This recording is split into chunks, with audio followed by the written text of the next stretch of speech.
Hello guys, welcome back to my class. In today's class we are going to teach you a lesson Sir C.V. Raman Kannada summary with the pictures part 1. This video is for 8th standard students presented by ಕವಿರಾಜರಿಗೆ. ಇವತ್ತಿನ ತರಗತಿಗೆ ತಮ್ಮೆಲ್ಲರಿಗೂ ಸ್ವಾಗತ ಬಯಸ್ತಾ ಇವತ್ತಿನ ತರಗತಿಯಲ್ಲಿ ನಾವು 8ನೇ ತರಗತಿಯ ದ್ವಿತೀಯ ಇಂಗ್ಲಿಷ್ ಟೆಕ್ಸ್ಟ್ ಬುಕ್ ಆಗಿರತಕ್ಕಂತ ಒಂದು ಇಂಗ್ಲಿಷ್ ಪಾಠದಲ್ಲಿ ಬರ್ತಕ್ಕಂತ ಸರ್ ಸಿ.ವಿ. ರಾಮನ್ ಅನ್ನೋ ಪಾಠದ ಒಂದು ಕನ್ನಡ ಸಾರಾಂಶವನ್ನ ಕಲಿಯೋಣ. ಈ ಪಾಠ ತುಂಬಾನೇ ಸ್ಫೂರ್ತಿದಾಯಕವಾಗಿದ್ದು ಮಕ್ಕಳಿಗಾಗಿ ಈ ಪಾಠ ಅಂತೂ ತುಂಬಾನೇ ಆಸಕ್ತಿದಾಯಕವಾದಂತ ನಾವು ಹೇಳ್ಬೋದು. 8ನೇ ತರಗತಿಗೆ ಸಂಬಂಧಪಟ್ಟಂತೆ ಈಗ ಸಾಕಷ್ಟು ವಿಡಿಯೋಗಳನ್ನು ಕೂಡ ಮಾಡಿದ್ದೀನಿ, ಅವುಗಳನ್ನು ಕೂಡ ನೀವು ನೋಡಬಹುದು. Sir C V. ರಾಮನ್ ಪಾರ್ಟ್ 1 ಕಟ್ತಂದ್ರೆ ಯಾಕಂದ್ರೆ ಈ ಪಾಠ ತುಂಬಾನೇ ದೊಡ್ಡದಿದೆ. ಅಷ್ಟೆಲ್ಲ ಪಾಠ ಒಮ್ಮೆ ಓದಿದ್ರೆ ಏನಾಗುತ್ತೆ, ಆಸಕ್ತಿ ಇರೋದಿಲ್ಲ. ಅದಕ್ಕಾಗಿ ನಾನು ಪಾರ್ಟ್ 2ರಲ್ಲಿ ಮಾಡ್ತಾ ಇದ್ದೀನಿ, ಪಾರ್ಟ್ 1 ಮತ್ತು ಪಾರ್ಟ್ 2 ಅಂತ. ಪಾರ್ಟ್ 1 ಈಗ ನೆಕ್ಸ್ಟ್ ನೋಡೋಣ. ಈಗ ನಾವು ಪಾರ್ಟ್ 1 ಅನ್ನ ಕಲಿಯೋಣ. ಇಲ್ಲಿ ನಾವು ದೃಶ್ಯದಲ್ಲಿ ಕಾಣ್ತಾ ಇರೋರು ಇವರೇ ಸಿ.ವಿ. ರಾಮನ್. ಸಿ.ವಿ. ರಾಮನ್ ಅಂದರೆ ನಮ್ಮ ದೇಶದ ಪ್ರಖ್ಯಾತವಾದ ಒಂದು ವಿಜ್ಞಾನಿಗಳು. ಸೊ ಅವರ ಒಂದು ಇಡೀ ಒಂದು ಜೀವನ ಚರಿತ್ರೆ, ಅವರ ವಿದ್ಯಾಭ್ಯಾಸ, ಅವರ ಸಾಧನೆ ಕುರಿತೆ ಈ ಪಾಠವಿದೆ. ಸೊ ಈ ಪಾಠವನ್ನ ಕೊನೆವರೆಗೂ ನೋಡಿ, ಅಂದಾಗ ಮಾತ್ರ ನಿಮಗೆ ಚೆನ್ನಾಗಿ ಅರ್ಥ ಆಗುತ್ತೆ. ನೋಡೋಣ ಏನೇನಿದೆ. Raman was Born on 7th November 1888 Trichy ಇನ್ ತಮಿಳುನಾಡು. ಅಂದ್ರೆ ರಾಮನ್ ಅಂದ್ರೆ ಯಾರು? ಅವರೇ ಸಿ.ವಿ. ರಾಮನ್.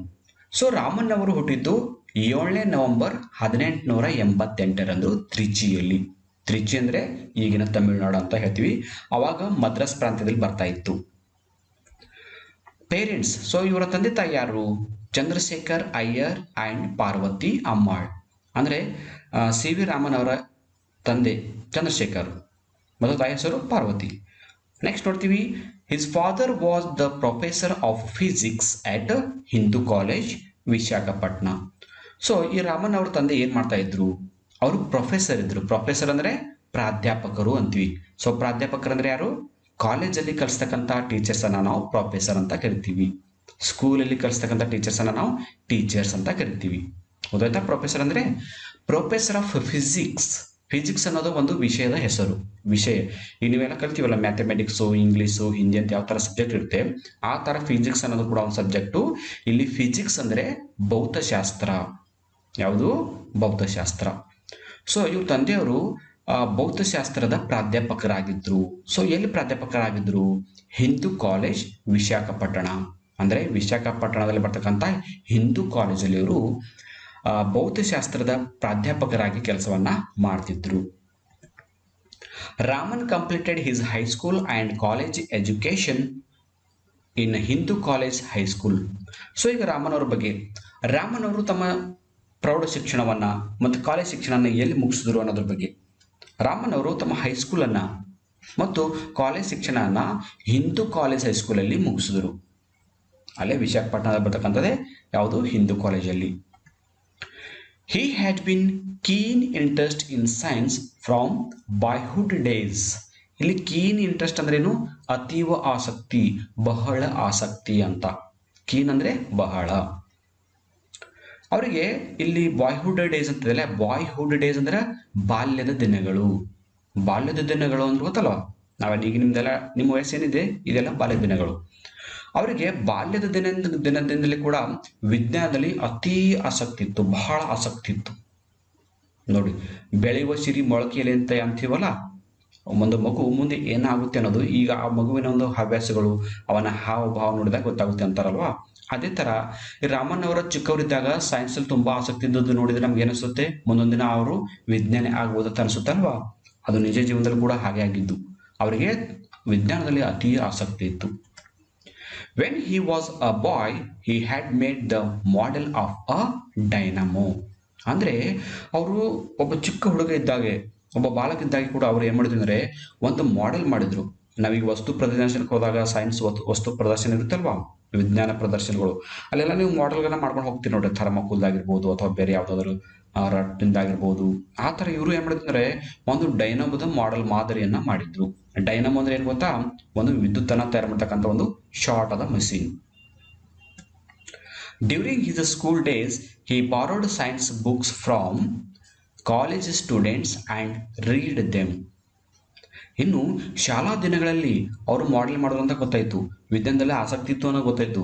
ಮತ್ತೆ ಏನ್ ಮಾಡ್ತಿದ್ರು ಅಂದ್ರೆ ಚಿಕ್ಕವರಿದ್ದಾಗೆ ಕಾಲೇಜ್ ಹುಡುಗರಿರ್ತಕ್ಕಂಥ ಇಂಗ್ಲಿಷ್ ಇದು ಯಾವುದು ಸೈನ್ಸ್ ಆಗಿರ್ಬೋದು ಅಥವಾ ಸೈನ್ಸ್ ಸಂಬಂಧಪಟ್ಟಂತೆ ಯಾವುದಾದ್ರೂ ಬುಕ್ಸ್ ಆಗಿರ್ಬೋದು, ನೋಟ್ಸ್ ಆಗಿರ್ಬೋದು, ಅವುಗಳನ್ನೆಲ್ಲ ಕೈಗಡವಾಗಿ ಇಸ್ಕೊಂಡು ಬರ್ತಾ ಇದ್ರು. ತಂದು ಏನ್ ಮಾಡ್ತಿದ್ರು, ಮನೇಲಿ ಕೂತ್ಕೊಂಡು ಓದ್ತಾ ಇದ್ರು. ನೋಡಿ, ಡ್ಯೂರಿಂಗ್ ಹಿಸ್ ಸ್ಕೂಲ್ ಡೇಸ್ ಹಿ ಬಾರೋಡ್ ಅಂದ್ರೆ ಏನು, ಕೈಗಡ ತರೋದು ಅಂದ್ರೆ ಬುಕ್ಕನ್ನು ಸ್ವಲ್ಪ ದಿವಸ ಮಟ್ಟಿಗೆ ಇಸ್ಕೊಂಡು ಬರೋದು, ಓದಿದ ನಂತರ ಮತ್ತೆ ವಾಪಸ್ ಕೊಡ್ತೀವಲ್ಲ ಅದಕ್ಕೆ ನಾವು ಬಾರೋಡ್ ಅಂತೀವಿ, ಅಂದ್ರೆ ಕೈಗಡ ಮಾಡೋದು. ಅಂದ್ರೆ ಕಾಲೇಜ್ ಸ್ಟೂಡೆಂಟ್ಗಳಿಂದ ಬುಕ್ಗಳನ್ನ ತೆಗೆದುಕೊಂಡು ವಿಜ್ಞಾನ ಪುಸ್ತಕನ ಓದ್ತಾ ಇದ್ರು. ತಮ್ಮ ಪುಸ್ತಕ ಅಷ್ಟೇ ಅಲ್ಲದೆ ಬೇರೆ ಪುಸ್ತಕ ಕೂಡ ಅವರು ಓದ್ತಾ ಇದ್ರು. ಇದರಿಂದ ಏನು ಗೊತ್ತಾಗುತ್ತೆ ಅಂದ್ರೆ ರಾಮನ್ ಅವರಿಗೆ ವಿಜ್ಞಾನದಲ್ಲಿ ಅತಿ ಆಸಕ್ತಿ ಇತ್ತು ಅಂತ ಗೊತ್ತಾಗುತ್ತೆ, ಹೌದಲ್ವಾ? ಸೊ ನೆಕ್ಸ್ಟ್ ನೋಡೋಣ. By these we came to know that Raman had great interest in science. ಈ ಎಲ್ಲವುಗಳನ್ನು ನೋಡಿದಾಗ ನಮ್ಗೆ ಏನಿಸುತ್ತೆ, ರಾಮನ್ ಅವರಿಗೆ ವಿಜ್ಞಾನದಲ್ಲಿ ಬಹಳ ಆಸಕ್ತಿ ಇತ್ತು ಅಂತ. ಯಾವ್ಯಾವ ನೋಡಿದ್ರೆ ಗೊತ್ತಾಗುತ್ತೆ, ಒಂದು ಚಿಕ್ಕವರಿದ್ದಾಗ ಅವರಿಗೆ ವಿಜ್ಞಾನ ಅಂದ್ರೆ ಅತಿ ಆಸಕ್ತಿ ಇತ್ತು. ಕಾಲೇಜ್ ಸ್ಟೂಡೆಂಟ್ಗಳಿಂದ ಬುಕ್ಗಳನ್ನ ತಂದು ಓದ್ತಾ ಇದ್ರು. ಚಿಕ್ಕವರಿದ್ದಾಗೆ ಒಂದು ಡೈನಮೋ ಮಾಡಿದ್ರು, ಮಾಡೆಲ್ ಅನ್ನು ಮಾಡಿದ್ರು. ಇವೆಲ್ಲ ನೋಡಿದಾಗ ಅವರು ಅವರಿಗೆ ಸೈನ್ಸ್ನಲ್ಲಿ ಆಸಕ್ತಿ ಇತ್ತು ಅಂತ ಗೊತ್ತಾಗುತ್ತೆ, ಹೌದಲ್ವಾ? ಸೊ ನೆಕ್ಸ್ಟ್, ಅನ್ಫಾರ್ಚುನೇಟ್ಲಿ ಅಂದರೆ ದುರ್ದೈವದಿಂದ, ಅಂದರೆ ಕೆಟ್ಟ ಟೈಮ್ ಅಂತೀವಲ್ಲ ಅದು. He use to fall sick now and then. ಅವರಿಗೆ ಆವಾಗ ತುಂಬಾನೇ ಕಾಯಿಲೆ ಬರ್ತಾ ಇತ್ತು.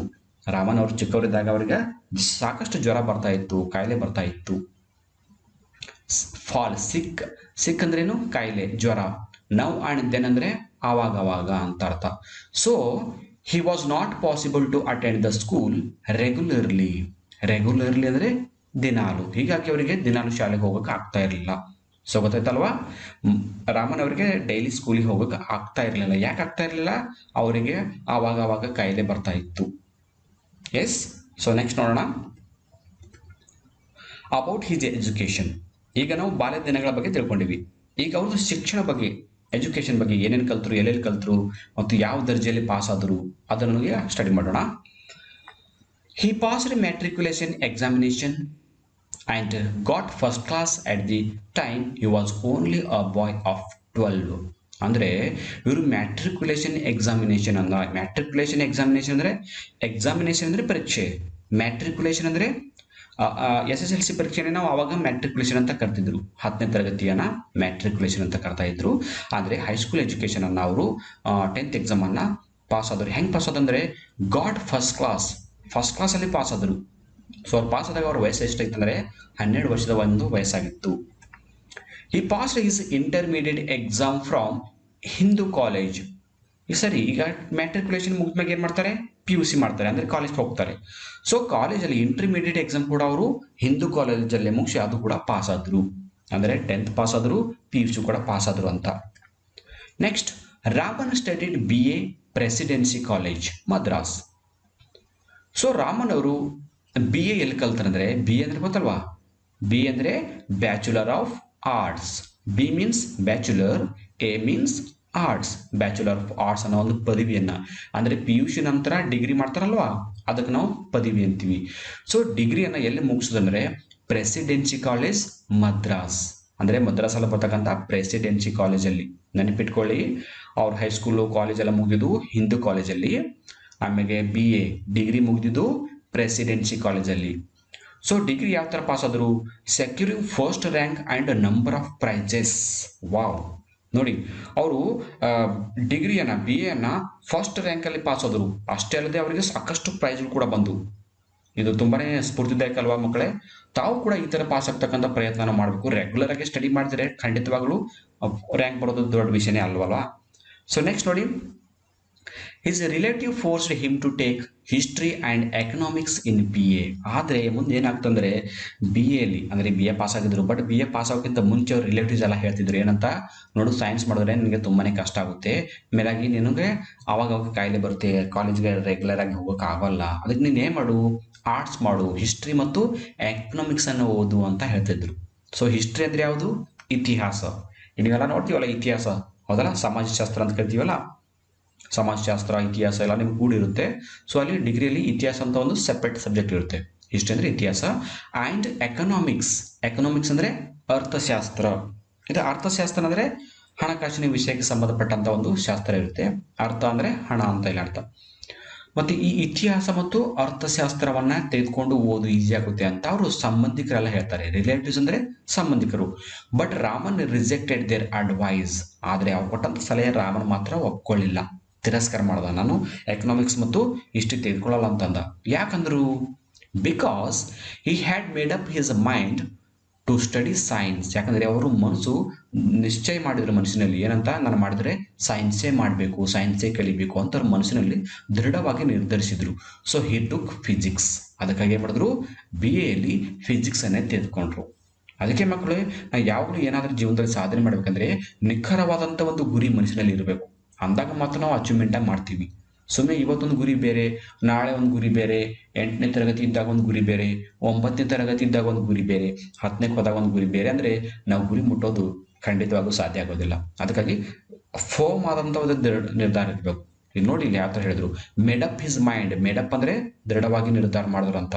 ಸೊ ಅವರ ರಿಲೇಟಿವ್ಸ್ ಹೇಳಿದ್ರು ಕೇಳಿಲ್ಲ, ಕೊನೆಗೆ ಫಿಸಿಕ್ಸನ್ನು ತೆಗೆದುಕೊಂಡು ಫಸ್ಟ್ ರ್ಯಾಂಕಲ್ಲಿ ಡಿಗ್ರಿಯನ್ನು ಪಾಸ್ ಆದರು. ನೆಕ್ಸ್ಟ್, ಹಿ ಪಾಸ್ಡ್ ಹಿಸ್ MA ಫಿಸಿಕ್ಸ್ ಇನ್ ಜನವರಿ 1907. ನೋಡಿ, ಫಸ್ಟು 10th ಆದಮೇಲೆ PUC ಆದಮೇಲೆ BA ಆದಮೇಲೆ ನೆಕ್ಸ್ಟ್ ಏನು ಬರುತ್ತೆ, MA ಬರುತ್ತೆ. MA ಅಂದರೆ master of arts. M for master, A for arts. So MA ಮಾಡಿದ್ರು ಯಾವ ಸಬ್ಜೆಕ್ಟಲ್ಲಿ, ಫಿಸಿಕ್ಸಲ್ಲೇ. ನೋಡಿ, BA ಕೂಡ ಫಿಸಿಕ್ಸು, MA ಕೂಡ ಫಿಸಿಕ್ಸ್ ಅಂದರೆ ಭೌತಶಾಸ್ತ್ರ. ಯಾವಾಗ, ಇನ್ ಜನವರಿ 1907 ಅಂದರೆ 1907 ಜನವರಿಯಲ್ಲಿ ಅವರು MA ಕೂಡ ಪಾಸ್ ಆದರು. ಅಂದರೆ ಎಲ್ಲ ಎಜುಕೇಷನ್ ಇಷ್ಟ, ಅವರು ಒಂದು ಒಳ್ಳೆ ಹೈ ಎಜುಕೇಷನನ್ನು ಕಲ್ತಿದ್ರು. ಸೊ ಮುಂದೆ MA ಮುಗಿದ್ಮೇಲೆ ಏನು ಮಾಡ್ಕೋಬೇಕಂದಿದ್ರು ಅನ್ನೋದು ನೋಡೋಣ. ಮತ್ತೆ after his MA, Raman wished to continue his studies at UK, United Kingdom. ಅಂದರೆ MA ಮುಗಿದ ನಂತರ ರಾಮನ್ ಅವ್ರು ಏನು ಮಾಡ್ಬೇಕಂತಂದರೆ ಹೆಚ್ಚಿನ ಶಿಕ್ಷಣಕ್ಕಾಗಿ, ಉನ್ನತ ವ್ಯಾಸಂಗಕ್ಕಾಗಿ UK ಹೋಗ್ಬೇಕಂದಿದ್ರು. UK ಅಂದರೆ ಯುನೈಟೆಡ್ ಕಿಂಗ್ಡಮ್. ಮತ್ತು ಉತ್ತರ ಕರ್ನಾಟಕ ಅನ್ನಂಗಿದ್ರಿ ಅಥವಾ ಉತ್ತರ ಕನ್ನಡ ಅನ್ನಂಗಿದ್ರಿ, ಉತ್ತರ ಕನ್ನಡ ಅಲ್ಲ, ಅದು ಯುನೈಟೆಡ್ ಕಿಂಗ್ಡಮ್ ಅಂದರೆ UK ಅಂದರೆ ಯುನೈಟೆಡ್ ಕಿಂಗ್ಡಮ್. ಸೊ ಯುನೈಟೆಡ್ ಕಿಂಗ್ಡಮ್ಗೆ ಹೋಗ್ಬೇಕಂತ ಅನ್ಕೊಂಡಿದ್ರು. But his health broke down again. ಆದರೆ ಮತ್ತೆ ಅವರಿಗೆ ಜ್ವರ ಬಂತು, ಕಾಯಿಲೆ ಬಂತು. ಮೇಲಾಗಿ ನಿಮ್ಗೆ ಮೊದಲನೇದೇ ಗೊತ್ತಿದೆ, ಅವ್ರಿಗೆ ಅವಾಗ ಕಾಯಿಲೆ ಬರ್ತಾ ಇತ್ತು. ಹೀಗಾಗಿ ಫಾರಿನ್ಗೆ ಹೋಗಿ ಸ್ಟಡಿ ಮಾಡೋದು ತುಂಬಾ ಕಷ್ಟ ಅನಿಸ್ತಾ ಇತ್ತು. ಹೀಗಾಗಿ ಹೋಗ್ಲಿಕ್ಕೆ ಆಗಲಿಲ್ಲ. ಹೋಗ್ಬೇಕಂತ ಡಿಸೈಡ್ ಮಾಡಿದ್ರು. MA ಮುಗಿದ್ಮ್ಯಾಗ ಇನ್ನೂ ಹೆಚ್ಚಿನ ವ್ಯಾಸ ಮುಗಿಬೇಕಂದ್ರೆ ನಾನು UK ಹೋಗಬೇಕು, ಯುನೈಟೆಡ್ ಕಿಂಗ್ಡಮ್ ಹೋಗಿ ಜಾಸ್ತಿ ಸ್ಟಡಿ ಮಾಡಬೇಕು ಅಂತ ಬಹಳ ಇಷ್ಟ ಇತ್ತು. ಆದರೆ ಅವರ ಅನಾರೋಗ್ಯ ಕೈ ಕೊಟ್ಟ ಸಲುವಾಗಿ ಅವರಿಗೆ ಹೋಗಕ್ಕೆ ಆಗಲಿಲ್ಲ. This was the greatest disappointment for him in his life. ಅವರ ಜೀವನದಲ್ಲಿ ಅತೀ ಒಂದು ನಿರಾಶೆ ಅಂದರೆ ಇದೆ. ಯಾಕಂದರೆ ಫಾರಿನ್ಗೆ ಹೋಗಿ ಕಲಿಬೇಕು, ಇನ್ನೂ ಚೆನ್ನಾಗಿ ಕಲಿಬೇಕು, ಇನ್ನೂ ಒಳ್ಳೆಯ ಜ್ಞಾನವನ್ನು ಸಂಪಾದನೆ ಮಾಡಬೇಕು ಅಂದ್ಕೊಂಡಿದ್ರು. ಆದರೆ ಹೆಲ್ತ್ ಕೈ ಕೊಡ್ತು. ಹೀಗಾಗಿ ಅವರಿಗೆ ತುಂಬಾ ನಿರಾಶೆ ಆಯಿತು. ಅವ್ರ ಜೀವನ ಅತಿ ದೊಡ್ಡ ನಿರಾಶೆ ಅಂದರೆ ಇದು ಕ್ಯಾನ್ಸಲ್ ಆಗಿದ್ದೆ. His relatives advised him to give up science. Give up ಅಂದರೆ ಬಿಟ್ಟು ಬಿಡು. Science, take a competitive examination in Calcutta in history and economics. ಮತ್ತೆ ಅವ್ರ ರಿಲೇಟಿವ್ಸ್ ಹೇಳ್ತಾರೆ, ನೀನು ಹೆಚ್ಚಿನ ವ್ಯಾಸಂಗಕ್ಕಾಗಿ ಫಾರಿನ್ಗೆ ಹೋಗೋದು ಬೇಡ, UK ಹೋಗೋದು ಬೇಡ, ಯಾಕಂದರೆ ನನ್ನ ಹೆಲ್ತ್ ಬ್ರೋಕ್ ಡೌನ್ ಆಗಿದೆ. ಅದಕ್ಕೆ ಏನು ಮಾಡು, ಸೈನ್ಸನ್ನು ಬಿಟ್ಟುಬಿಡು. ಗಿವ್ ಅಪ್ ಅಂದರೆ ಬಿಟ್ಟುಬಿಡು, ಸೈನ್ಸನ್ನು ಬಿಟ್ಬಿಡು. And take a competitive examination. So ನಿನಗ ಸೈನ್ಸ್ ಓದಕ್ಕೆ ಹೋಗಬೇಡ, ನೀನೇನು ಮಾಡೀಗ ಸ್ಪರ್ಧಾತ್ಮಕ ಪರೀಕ್ಷೆಗಳಿಗೆ ಕೂತ್ಕೊಳ್ಳು ಅಂತ ಹೇಳಿದ್ರು. ಕಾಂಪಿಟೇಟಿವ್ ಅಂದರೆ ಸ್ಪರ್ಧಾತ್ಮಕ, ಎಕ್ಸಾಮಿನೇಷನ್ ಅಂದರೆ ಪರೀಕ್ಷೆ. ಸ್ಪರ್ಧಾತ್ಮಕ ಪರೀಕ್ಷೆಗಳು ಯಾಕೆ ನಡೆಸ್ತಾರೆ ಅಂದರೆ ಮುಂದೆ ನಮ್ಮ ಜಾಬನ್ನು ಪಡ್ಕೋಬೇಕು. ನಮ್ಗೆ ಯಾವುದಾದ್ರೂ ಗೌರ್ಮೆಂಟ್ ಜಾಬ್ ಬೇಕಂದ್ರೆ ನಾವು ಸ್ಪರ್ಧಾತ್ಮಕ ಪರೀಕ್ಷೆಗಳನ್ನ ಅಟೆಂಡ್ ಮಾಡಬೇಕಾಗುತ್ತೆ. CET ಆಗಿರ್ಬೋದು, TET ಆಗಿರ್ಬೋದು, NEET ಆಗಿರ್ಬೋದು, ಇಂಥ ಎಕ್ಸಾಮ್ಗಳನ್ನು ಪ್ರಿಪೇರ್ ಆಗುವಂಥವ್ರು ಸಂಬಂಧಿಕರೆಲ್ಲ ಹೇಳ್ತಾರೆ. ಎಲ್ಲಿ ಎಕ್ಸಾಮ್ ಪ್ರಿಪೇರ್ ಆಗಬೇಕು, ಇನ್ನು ಕಲ್ಕತ್ತಾದಲ್ಲಿ. ಇನ್ ಹಿಸ್ಟ್ರಿ ಆ್ಯಂಡ್ ಎಕನಾಮಿಕ್ಸ್ ಮತ್ತೆ ಹೇಳ್ತಾರೆ ಅವರು, ಸೈನ್ಸ್ ತೆಗೆದುಕೋಕೆ ಹೋಗಬೇಡ, ಕಾಂಪಿಟೇಟಿವ್ ಎಕ್ಸಾಮ್ ಸ್ಟಡಿ ಮಾಡು ಕಲ್ಕತ್ತಲ್ಲಿ ಕೂತ್ಕೊಂಡು. ಅಲ್ಲಿ ಹಿಸ್ಟ್ರಿ ಮತ್ತು ಎಕನಾಮಿಕ್ಸನ್ನು ಅಂದರೆ ಇತಿಹಾಸ ಮತ್ತು ಅರ್ಥಶಾಸ್ತ್ರವನ್ನು ಓದ್ಕೊಳ್ಳಿ ಅಂತ ರಾಮನ್ ಅವರಿಗೆ ಅವರ ಸಂಬಂಧಿಕರು ಸಲಹೆ ಕೊಡ್ತಾರೆ. ರಾಮನ್ ಅಗ್ರೀಡ್ ಅಂತೂ ಕೊನೆಗೆ ರಾಮನ್ ಒಪ್ಕೊಂಡ್ರು. ಮೊದಲು ಒಪ್ಕೊಂಡಿರಲಿಲ್ಲ, ಯಾವಾಗ BA ಕಲಿಯೋ ಟೈಮಲ್ಲಿ. ಬಟ್ ಈಗ ಒಪ್ಕೊಂಡ್ರು, ಯಾಕಂದ್ರೆ ಅವರಿಗೆ ಅನಾರೋಗ್ಯ ಕಾಡ್ತಾ ಇತ್ತು. ಸೊ ಮುಂದೆ ಹೋಗೋಕ್ಕಾಗಲ್ಲ ಅಂತ ಗೊತ್ತಿತ್ತು, ಹೀಗಾಗಿ ಒಪ್ಕೊಂಡ್ರು. And started to prepare competitive exam. Prepare ಅಂದ್ರೇನು, ತಯಾರಿ ಆಗೋದು. ಸೊ ಅವರು ಹೇಳ್ದಂಗೆ ಒಪ್ಕೊಂಡು ಕಲ್ಕತ್ತಾಗೆ ಹೋಗಿ ಅಲ್ಲಿ ಸ್ಪರ್ಧಾತ್ಮಕ ಪರೀಕ್ಷೆಗಳಿಗೆ ಪೂರ್ವ ತಯಾರಿಯನ್ನ ಸ್ಟಡಿ ಮಾಡೋದನ್ನ ಸ್ಟಾರ್ಟ್ ಮಾಡಿಬಿಟ್ರು. He got first place in the competitive examinations. ನೋಡಿ, ಸ್ಪರ್ಧಾತ್ಮಕ ಪರೀಕ್ಷೆಯಲ್ಲಿ ಕೂಡ ಫಸ್ಟ್ ಪ್ಲೇಸ್ಗೆ ಬಂದರು, ಫಸ್ಟ್ ಕ್ಲಾಸ್ ಪಾಸ್ ಆದರು. And appointed as Deputy Accountant General in 1907 at Calcutta. So first ಕ್ಲಾಸಲ್ಲಿ ಪಾಸ್ ಆದ್ಮೇಲೆ ಜಾಬ್ ಬರೋದೇ ಬಿಡ್ತಾ, ಯಾಕಂದರೆ ಕಾಂಪಿಟೇಟಿವ್ ಎಕ್ಸಾಮಲ್ಲಿ ಫಸ್ಟ್ ಬಂದರೆ ಮುಗಿತು, ಜಾಬ್ ಅಂತೂ ಫಿಕ್ಸ್. ಸೊ ಅವ್ರಿಗೆ ಕೊನೆಗೆ ಜಾಬ್ ಸಿಕ್ತು. ಯಾವ ನೌಕರಿ ಸಿಕ್ತು? ಡೆಪ್ಯೂಟಿ ಅಕೌಂಟೆಂಟ್ ಜನರಲ್ ಅಂತ ಒಂದು ಅಕೌಂಟೆಂಟ್ ಹುದ್ದೆ ಸಿಕ್ತು. ಅಕೌಂಟೆಂಟ್ ಹುದ್ದೆ ಅಂದರೆ ಹೆಚ್ಚು ಕಡಿಮೆ ಇದು ಕಮರ್ಷಿಯಲ್ ಫೀಲ್ಡ್ಗೆ ಸಂಬಂಧಪಟ್ಟಂಥದ್ದು ಲೆಕ್ಕಗಳನ್ನ ಇರುತ್ತೆ. ಯಾವಾಗ 1907ರಲ್ಲಿ ಕಲ್ಕತ್ತಾದಲ್ಲಿ ಈ ನೌಕರಿ ಸಿಕ್ತು. ಯಾವುದು? Deputy accountant general. ನೆಕ್ಸ್ಟ್ ಏನಾಗುತ್ತೆ? After getting job his relatives felt happy to see that he had settled down well in life. So Raman ಅವರಿಗೆ ನೌಕರಿ ಸಿಕ್ಕಾಗ ಅವ್ರ ಮನೆಯವರಿಗೆ ಮತ್ತು ಬಂಧು ಬಳಗದವರಿಗೆ ತುಂಬಾನೇ ಸಂತೋಷ ಆಗುತ್ತೆ, ಅವ್ರ ರಿಲೇಟಿವ್ಸ್ ತುಂಬಾನೇ ಸಂತೋಷ ಆಗುತ್ತೆ. ಯಾಕಂದ್ರೆ ಅಂತೂ ರಾಮನ್ ಜೀವನದಲ್ಲಿ ಸೆಟ್ಲ್ ಆದ, ಒಳ್ಳೆ ಒಂದು ತನ್ನ ಜೀವನವನ್ನ ನಡೆಸ್ಕೊಂಡು ಹೋಗ್ಬಹುದು ಅಂತ ಒಂದು ಆಸೆಯನ್ನ ಇಟ್ಕೊಂಡಿದ್ರು. ಸೆಟಲ್ ಡೌನ್ ಅಂದ್ರೆ ಏನು? ಲೈಫಲ್ಲಿ ಸೆಟ್ಲ್ ಆಗೋದು, ಒಂದು ಸ್ಥಿರವಾದ ಜೀವನ ನಡೆಸೋದು ಅಂತ.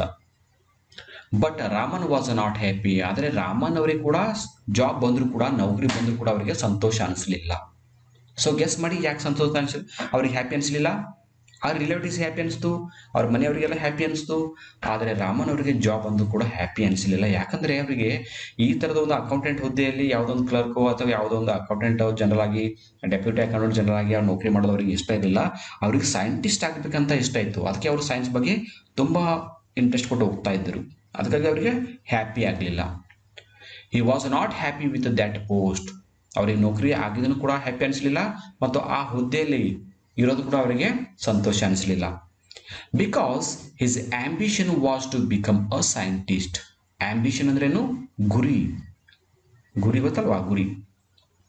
ಅವ್ರ ಗುರಿ ಏನಾಗಿತ್ತು ಅಂದರೆ ವಿಜ್ಞಾನಿ ಆಗ್ಬೇಕಂತ ಇತ್ತು.